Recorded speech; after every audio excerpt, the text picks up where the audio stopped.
So, uh, Gyanendra had asked the Nepal army to take him to Pokhara and uh, and staying overnight there.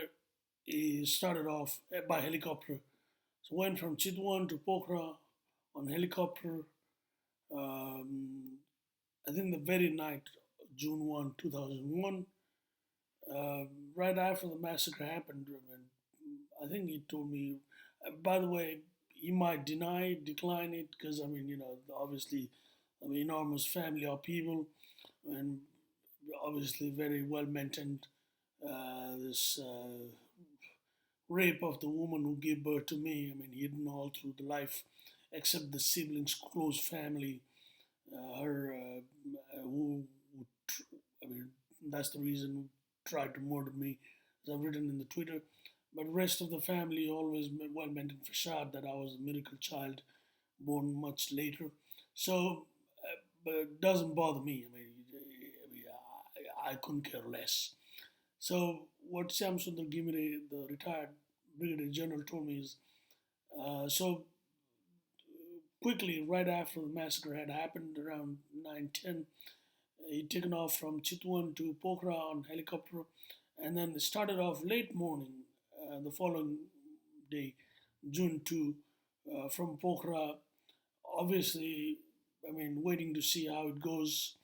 He'd apparently said that there's been a coup ongoing inside the palace, where very adept, oil-honed criminal, obviously. He just recently, as I've written in the Twitter, put out a statement that he decrying his late brother, late King Birendra's statue, not allowed being reinstated in the Western Nepal town, while he had everything to do with the massacre of his own brother's family, the extended royal family. So anyway, so the following morning, obviously he wanted to see how things would pan out until he was announced as regent of the new king, declared the crown prince who was blamed to have carried out the massacre, but he was declared king nonetheless while comatose. So started off late in the morning from Pokhara, the western mountain town, from Kathmandu, and then but didn't go all the way to Kathmandu on helicopter. Apparently, probably he was himself scared. It was international operation, obviously, whether he would be himself taken out of the air. So he asked the army people to descend in an area called Gorkha, Dading, no, Dading, which is just immediate west of Kathmandu Valley, very close to Kathmandu Valley, and from there uh, he went to Kathmandu and then to, to take reign of the power behind the scene, or allowed to be a puppet, obviously, uh, by road in a convoy, army protected convoy. So that's what Mr. Gimre, the retired brigadier general, told me in the late spring 2002. So going back to, this army connection, the Rana boy Gagan, who'd raked my camera, who had said Rose coup, and whose call was intercepted midway through the conversation, confirming it was coup, and would come. I had asked him to come with me to go take some shots at the Royal Palace.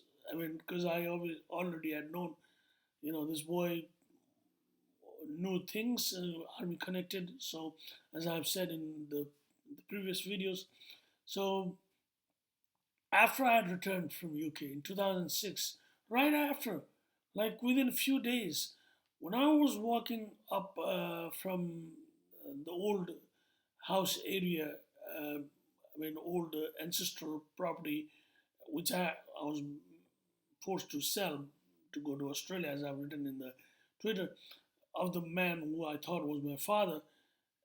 I was dropped there, and I was walking towards the main city center, and then from some distance, this guy starts laughing at me, smiling, very laughing. very jolly. Uh, this boy, the Rana boy Gagan.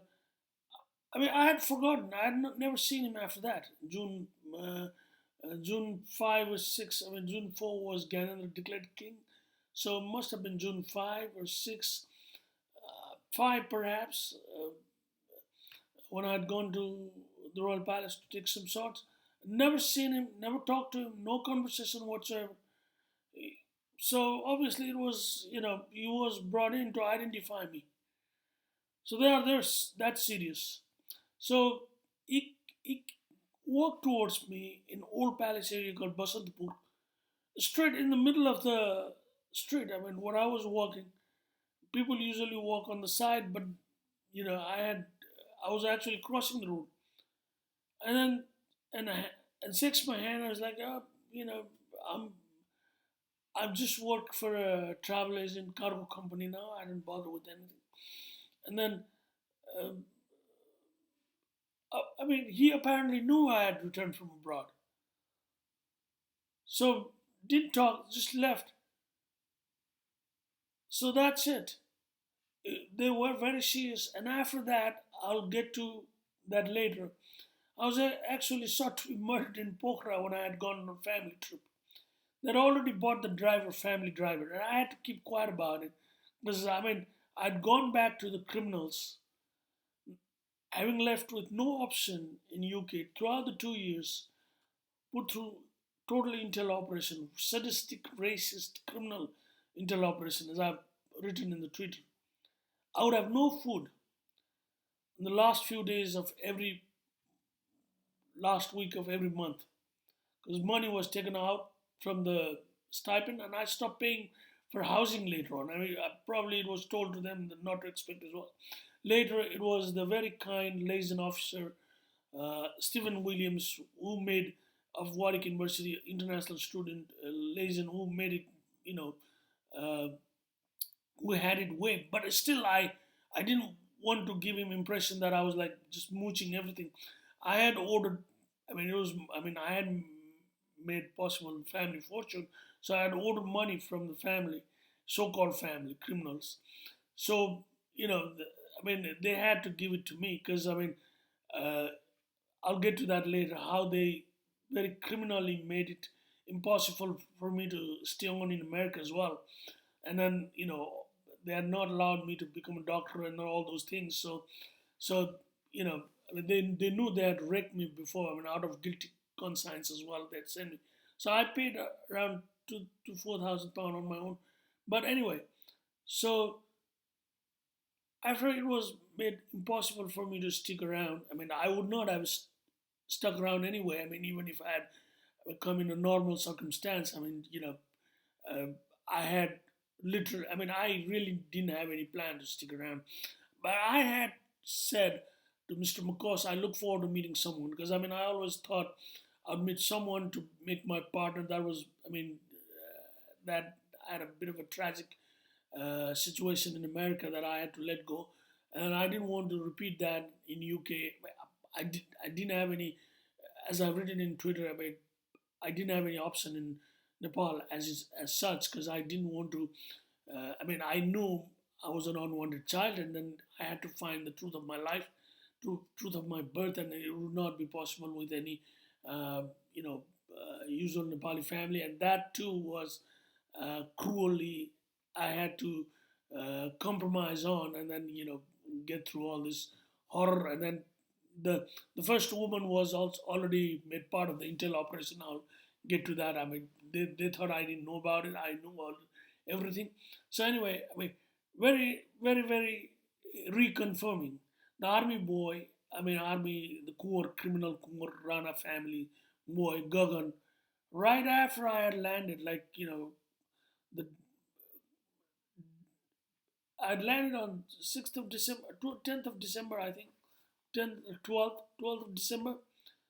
14th, 15th, when I was walking on the street in the middle of Kathmandu, he came towards me, shook my hand to identify me, obviously, to army military intel.